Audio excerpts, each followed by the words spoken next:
Article 23 અને 24ની વાત કરીએ તો એ આવે છે શોષણ વિરુદ્ધના અધિકારની સામે. તો શોષણની વિરુદ્ધ તમને ઘણા બધા અધિકાર મળે છે, એટલે કે કોઈ તમારું શોષણ ના કરી શકે એ માટે. તો આર્ટિકલ 23 શું કહે છે કે ભાઈ મનુષ્ય વેપાર અને બળજબરી પર પ્રતિબંધ, એટલે કે ભાઈ મનુષ્યનો વેપાર ના કરી શકાય. દેખો પહેલાંના જમાનામાં વાત કરીએ તો ગુલામી પર પ્રથા ચાલતી હતી, પછી મનુષ્યનો વેપાર થતો હતો, તો એ બધી વસ્તુ પર પ્રતિબંધ છે અને બળજબરી પર પણ પ્રતિબંધ છે. આ બળજબરીનો શું મતલબ છે કે ભાઈ તમને જબરજસ્તી પકડીને કંઈક કામ કરાવે છે, વેઠ પ્રથા કરાવે છે. ભાઈ તો એ મનુષ્ય વેપાર પર પ્રતિબંધ છે. મનુષ્ય વેપારનો મતલબ તમને ખબર છે.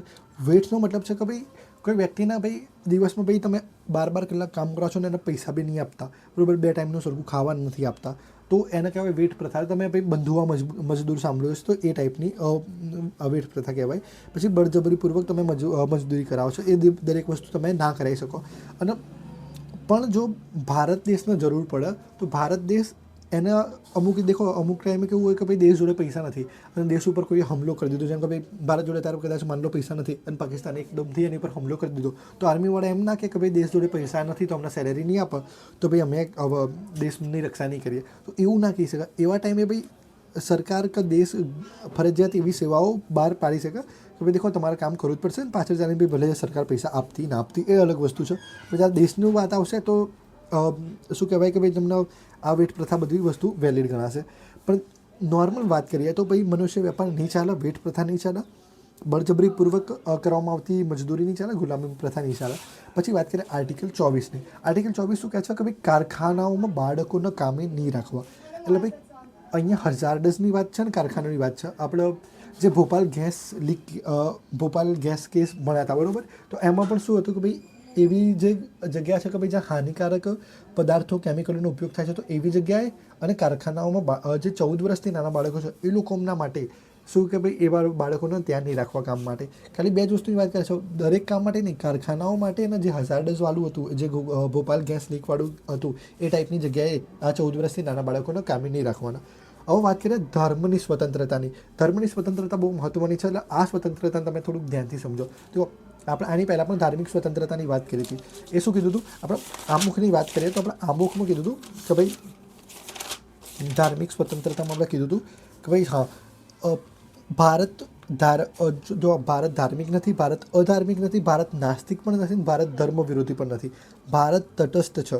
અને એ જ રીતે દેખો અહીંયા ભારતની વાત છે, ભારતના નાગરિકની નહીં. ભારતનો નાગરિક તો ધાર્મિક હોઈ શકે છે, બરાબર ને. અને એ જ રીતે દેખો ભારતનો નાગરિક કોઈ પણ ધર્મ રાખે ચાલશે, પણ ભારત દેશનો કોઈ ધર્મ નથી. ભારત દેશનો ધર્મ નથી, ધર્મમાં દખલ નહીં કરે અને ના તો કોઈ ધાર્મિક પ્રવૃત્તિમાં ભાગ લેશે, ખાલી એ વૈજ્ઞાનિક અભિગમને જ અપનાવશે. એ વસ્તુ અહીંયા યાદ રાખવી જોઈએ.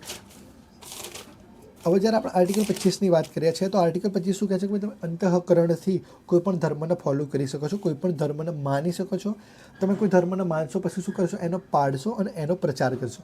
એટલે કે તમને હિન્દુ ધર્મ ગમે છે, તમે હિન્દુ ધર્મ માનશો, પછી શું કરશો? હિન્દુ ધર્મ પાડશો. એના જે રીતિ રિવાજો છે, રસમો છે, એમાં જે લખેલી છે એ દરેક વસ્તુ, એના દરેક તહેવારોનો ઉજવણી કરશો, એ બધી વસ્તુ કરશો. એની પછી તમે પ્રચાર પણ કરશો તમારા ધર્મનો. તો એ દરેક વસ્તુનો તમને અધિકાર છે. તમે મુસ્લિમ ધર્મ ગમતો હોય તો તમે મુસ્લિમ ધર્મ માનો, એને પાડો અને પછી એનો પ્રચાર કરો. ખ્રિસ્તી ધર્મ ગમતો હોય, ખ્રિસ્તી ધર્મનો માનો, એનો પાડો અને એનો પ્રચાર કરો. જોવા જઈએ તો ખ્રિસ્તી ધર્મનો પ્રચાર બહુ વધારે પડતો થયો હતો ભારતના એક ટાઈમે. એ પછી વાત કરીએ તો જાહેર વ્યવસ્થાની વાત કરીએ.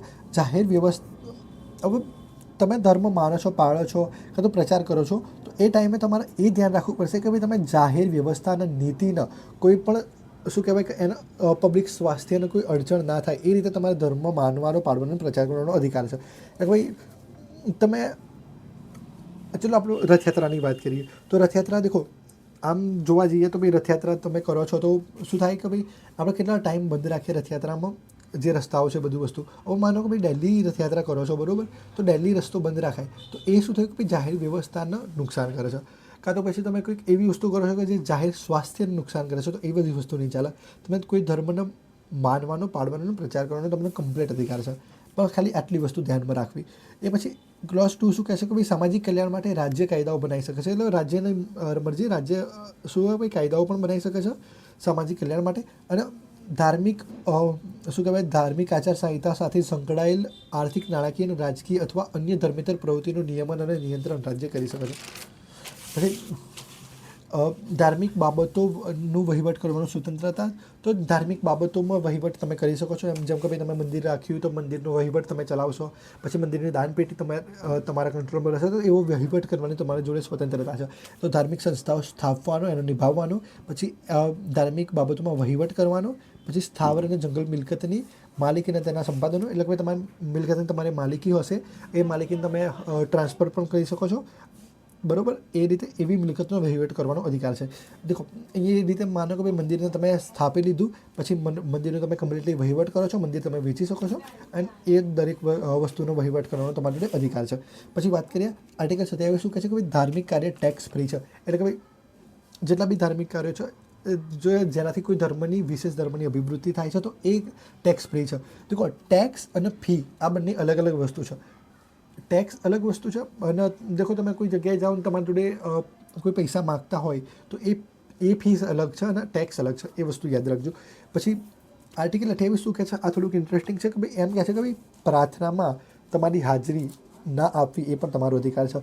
એટલે કે ભાઈ તમે કોઈ એવી જગ્યાએ એવી કોલેજમાં છો, બરાબર, કે જે કોલેજનું જે ગ્રાન્ટેડ કોલેજ છે, બરાબર, સમજો, તો એ કોલેજમાં શું થયું કે ભાઈ ગવર્મેન્ટ એના પૈસા આપે છે, તો એવી કોલેજમાં ભાઈ કોઈ ધાર્મિક પ્રાર્થનાઓ નહીં કરવાની. કેમ નહીં કરવાની? કે આપણે આગળ જોયું હતું કે ભાઈ સરકાર કોઈ પણ ધાર્મિક જગ્યા પર શું કરશે કે ભાઈ એ જગ્યા પર એ ઇન્વોલ્વ નહીં થાય કોઈ બી ધાર્મિક કાર્યમાં. તો સરકાર જ્યાં પૈસા આપે છે જે કોલેજમાં કે જે સ્કૂલમાં, તો એ જગ્યાએ તમે ધર્મ રિલેટેડ પ્રાર્થનાઓ ના કરી શકો, કાં તો ધર્મ રિલેટેડ ઉપાસનાઓ ના કરાવી શકો, તો એ બધી વસ્તુ નહીં ચાલે, બરાબર. અને કદાચ જો કોઈ કોલેજ એવી હોય કે ભાઈ જે દેખો, અથવા તો કોઈ ટ્રસ્ટ છે, બરાબર, તો એ લોકો પણ આ વસ્તુ દેખો કોઈ એવું ટ્રસ્ટ છે કે જે સ્પેશિયલી કોઈ ધર્મ માટે જ બનેલું છે, કોઈ ધાર્મિક કાર્ય માટે જ બનેલું છે, તો એ લોકો પ્રાર્થના કરી શકે છે. પણ જ્યારે સરકાર દ્વારા કોઈ કોલેજ આ રીતે ફંડ આપવામાં આવે છે તો ત્યારે તમારી જોડે ચોઈસ હોય છે કે તમે પ્રાર્થનામાં જાઓ, કે તમારે પ્રાર્થનામાં ના જાઓ તો તમે ના જાઓ, બરાબર. એ તમારી હાજરી ફરજિયાત નથી. આર્ટિકલ 29 અને 30ની વાત કરીએ. આ એજ્યુકેશનલ અને અલગ શૈક્ષણિક અને લઘુમતીઓના જે હિતો છે એની વાત કરે છે. કલ્ચરલ એન્ડ એજ્યુકેશનલ રાઇટની વાત કરે છે. લઘુમતીઓના હિતોનું રક્ષણ. આર્ટિકલ 29 શું કહે છે કે ભાઈ દરેક નાગરિકને એની ભાષા, લિપિ અને સંસ્કૃતિ જાળવવાનો અધિકાર છે. એટલે તમારી ભાષા છે, તમારી લિપિ છે, તમારી સંસ્કૃતિ છે, તો તમે એને જાળવી રાખો. એ પછી શું કહે છે કે તમને શિક્ષણ સંસ્થામાં પણ તમને ભાઈ આર્ટિકલ 15 વાળા કોઈ ભેદભાવ નહીં થાય, બરાબર ને. એટલે રાજ્ય દ્વારા ચાલતી શિક્ષણ સંસ્થાની વાત છે કે ભાઈ કોઈ એવી સ્કૂલ કોલેજ છે કે ભાઈ જ્યાં રાજ્ય પૈસા આલે છે, બરાબર, રાજ્ય ગ્રાન્ટ આપે છે, તો એવી જગ્યાએ તમને તમારી ઉપર ભેદભાવ નહીં થાય કે તમે આ લઘુમતીમાં આવો છો તો તમને અમે કોલેજમાં નહીં ઘૂસવા દઈએ, એ બધી વસ્તુ નહીં થાય, બરાબર. પછી વાત કરીએ આર્ટિકલ 30ની. આર્ટિકલ 30 શું કહે છે? ભાઈ શિક્ષણ સંસ્થાઓ સ્થાપવાનો અને તેના વહીવટ કરવાનો અધિકાર. હવે લઘુમતીઓને એવું લાગે છે કે ભાઈ ચલો એમના પ્રોપરલી બહાર એડમિશન નહીં મળી રહ્યા, તો એ લોકો પોતાની ખુદની શિક્ષણ સંસ્થાઓ બનાવી શકે છે. આર્ટિકલ 31 તમને ડિટેલમાં સમજાવી દીધો. એને હટાવી દીધો તો ક્યારે હટાવી દીધો? તો 44માં બંધારણીય સુધારા 1978માં એને હટાવી દીધો હતો. અને એને અત્યારે ક્યાં લઈ જવામાં આવ્યો હતો? એને આર્ટિકલ 300 એમાં લઈ જવામાં આવ્યો, અને એ અત્યારે બની ગયું કાયદાકીય